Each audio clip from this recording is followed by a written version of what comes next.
Good afternoon, good evening. It's coming up to 7 o'clock. Okay, well, we made it to the top. Somehow we kind of came off course on the way up. There's a pretty good path and somehow we came off it. I don't know how. And then the clouds rolled in and that was all going swimmingly, as they say. And then we got halfway up the valley and it started to get quite cloudy, and as I say, for some reason we seemed to come off the path. Don't walk off the path. That's a film I'd never ever watch.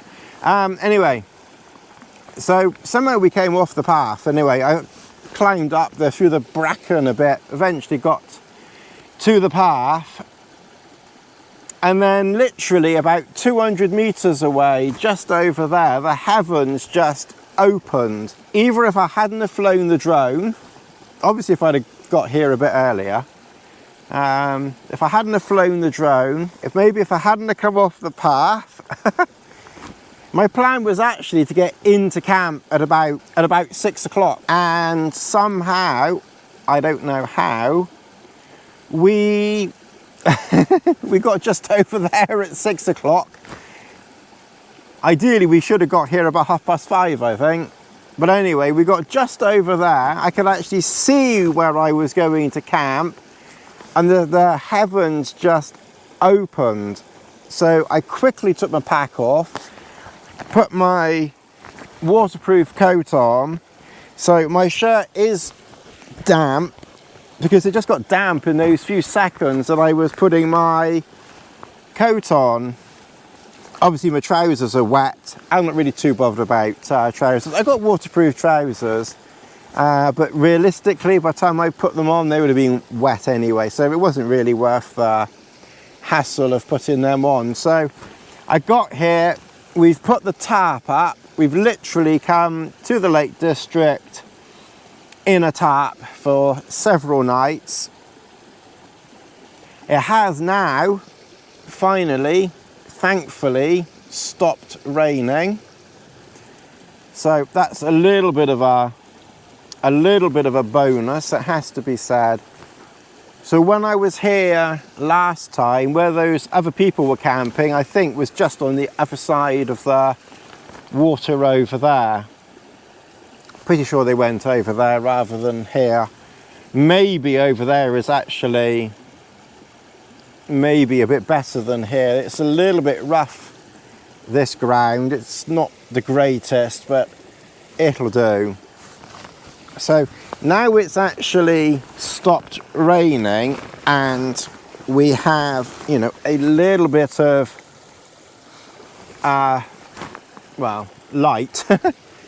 I'll put the camera outside. Now, annoyingly, right, just for a change, I thought I'd bring 4 of my older GoPro batteries, as in the batteries that come with it. So they're not really old batteries, but unfortunately, and we'll have to keep an eye on it, the first battery, the GoPro actually was saying a low battery warning at 50%. 50% battery, low battery warning, and it turned off, which is pretty useless. So we're covered indirectly because I've got 4 batteries, all of the not powerful ones. I don't know, I just wanted to try bring 4 of those rather than 3 of the powerful ones and just see how they went, really. But time will tell on that one. I guess as long as I keep them all powered up and I keep a power pack handy, we'll get through. But that's, yeah, a little bit of a boo-boo. Now we've done some unpacking. The weather was just hammering it down with rain, and I just wanted to get under cover, and then I kind of remembered, oh, maybe try and do a bit of filming under here. So basically I've taken out quite a lot. So we've got a lot of food because, as I say, the plan is several nights. So, and I got another bag of crackers there. So we've got and a chorizo. So we have absolutely, you know, plenty of food. We're certainly not going to go hungry. I brought plenty of fuel. That's my cheese. Okay, so obviously for this trip I brought my trusted but lightest stove, my repair kit. Obviously the only slight downside of using a tarp and then just a bivvy inside, you don't get, you know, a huge amount of floor space. That's the only thing. Obviously with a tent, or if you have a mid with an inner, you know, you get some more space that you can sit on. But I think we'll do okay. And the other thing, because I don't bring much, but it still adds up to quite a lot. By the time you brought food, you know, everything, you have all these different bags and everything, and then when you want to go looking for something, you can never bloody find it. So when this stuff's sat here, I've got spare hat, spare gloves, and my warm jacket, which probably won't need, but I thought better to bring it and not need it than not bring it and, you know, and need it, because we're into September now and I wasn't sure whether we would get any bugs. So I brought my head net with me as well, although so far, touch wood, I've not actually needed it. I've got some insect repellent with me and I tend to put that on, and that does a pretty decent job to save, I don't know whether it's a good idea or not, but to save weight and a bit of space, but not really so much space, I just brought my glasses and not the case. So it will be interesting to see whether that was a good idea or not. Time will certainly tell on that one. So basically I'm kind of sitting over this side. I've got you on like the super view so you can kind of see, you know, as much as possible. So basically we've got the Grace Duo tarp. I've pitched it fairly low to the ground at the back. I've put Lassie's pack at the back, although it's actually now higher than Lassie's pack, because when I first pitched it, I pitched it very high at the front, and obviously the back then was raised up a little bit, but then I noticed that when I started pitching, the rain was coming this way, and then for some really bizarre reason, it's obviously because you're in the mountains and the winds do, you know, odd things. The wind was blowing the rain this way, literally slightly into the door. So I ended up just lowering the front a little bit and just bringing the two edges, not to the ground, but, you know, a little bit lower to the ground on shorter lines rather than very long lines. So there's a little bit less, you know, front or space for rain, you know, to come in at me on. So again, you know, time will tell how that how this trip goes. Well, some Bright Spark did suggest that they wanted some video in a tarp in the rain, so we had the rain, although I didn't film it because it was raining so much. But we've kept everything dry, you know, that needed to be kept dry. Obviously, you know, I'm wet, but you kind of expect that now. But like I said, I think it would be almost impossible to stay dry because it literally just hammered down. Maybe I should have put my coat on, you know, a bit sooner. I was really hoping that it wouldn't start raining, you know, until very much the last minute. There's no signal up here, so I'm going to turn that phone off. There's no point in having it on, even on flight mode, because we're very, very close to the water. I think Lassie's just going to live in the water. So I think what I'll do is I'm just going to get this bed blown up here. I did have one of those pumps, and I used it for a little while, and then I got a Thermarest pump, but the Thermarest pump, it only fits the new valves. It doesn't fit the old valve, so that's not much good. But you can guess what happened to the pump that I had.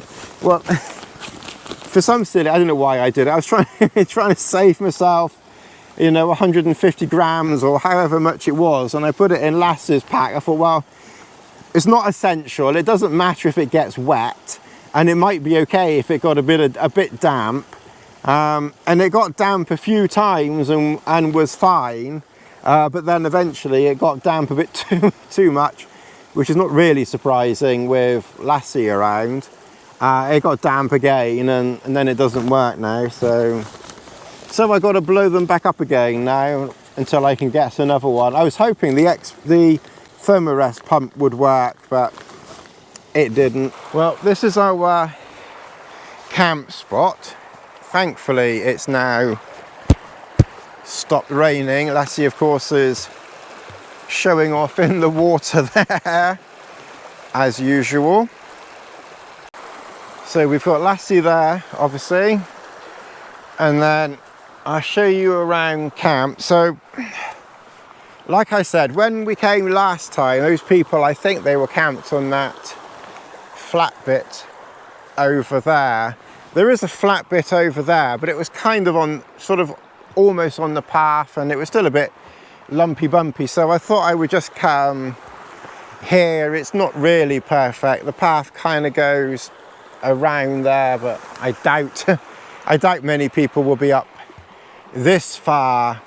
You know, now we're into September, so I can't remember exactly where I camped last time, but I think it was up on one of those little buttresses up there somewhere, and then I was looking down this way. Where does time go? That was, what was that, like June? It wasn't that long ago, was it? No, it was June. It was the solstice day. It was the 20th, 21st of June. That's right. It was the longest day, and long and hot. Crikey. So anyway, tomorrow we're gonna think about walking sort of around there and then head up that hill there a little bit, not go all the way up, but just see if we can find somewhere to camp up there. Tomorrow's Wednesday. Then Thursday I was thinking of walking along the top of S course, which is obviously behind this lot, and then down into the valley behind this one where I camped last time, and find somewhere to camp down there. And then Friday, walk from there, grab some water down in that valley, and then head up towards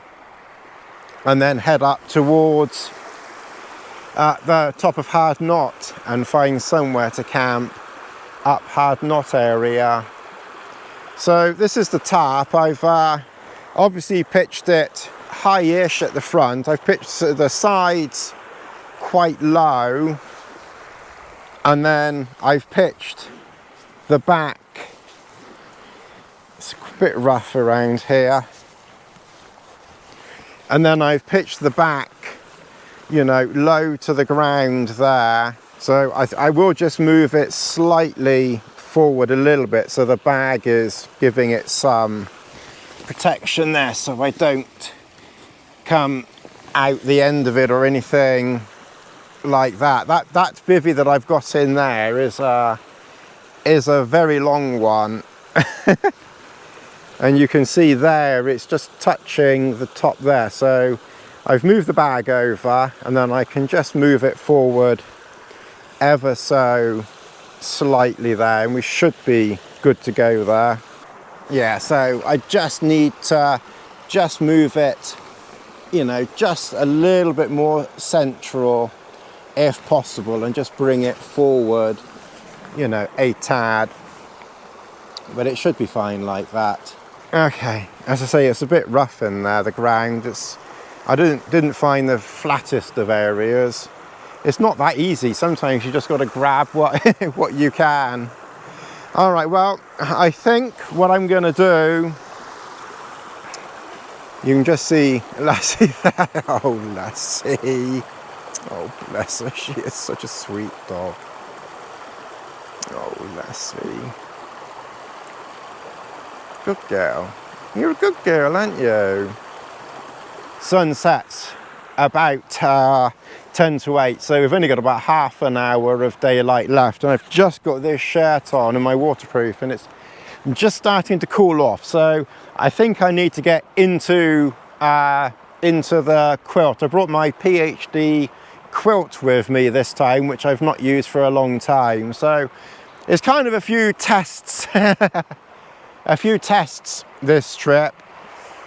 All right, I'm gonna have a pee and duck inside. I've collected the water, which clearly was, you know, just down here.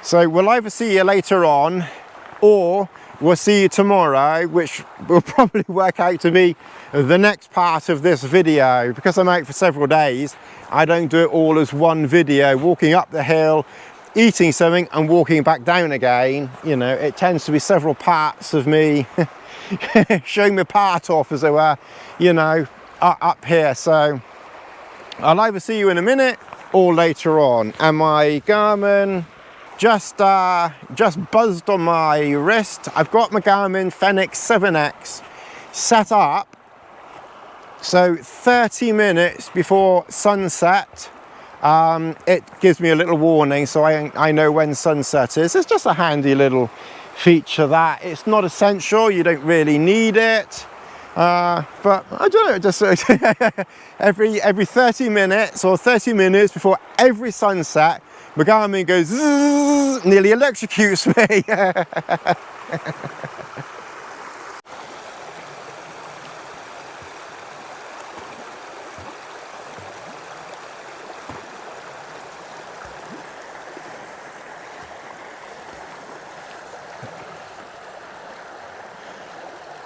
I think Lassie could quite happily just she could probably just stay here the entire trip. This is almost like seventh heaven for you, isn't it? You got like a deep part just there. There's a couple of shallow bits. There's some rapids just there. So she's got, I mean, that bit there, I think she's virtually swimming in, I think.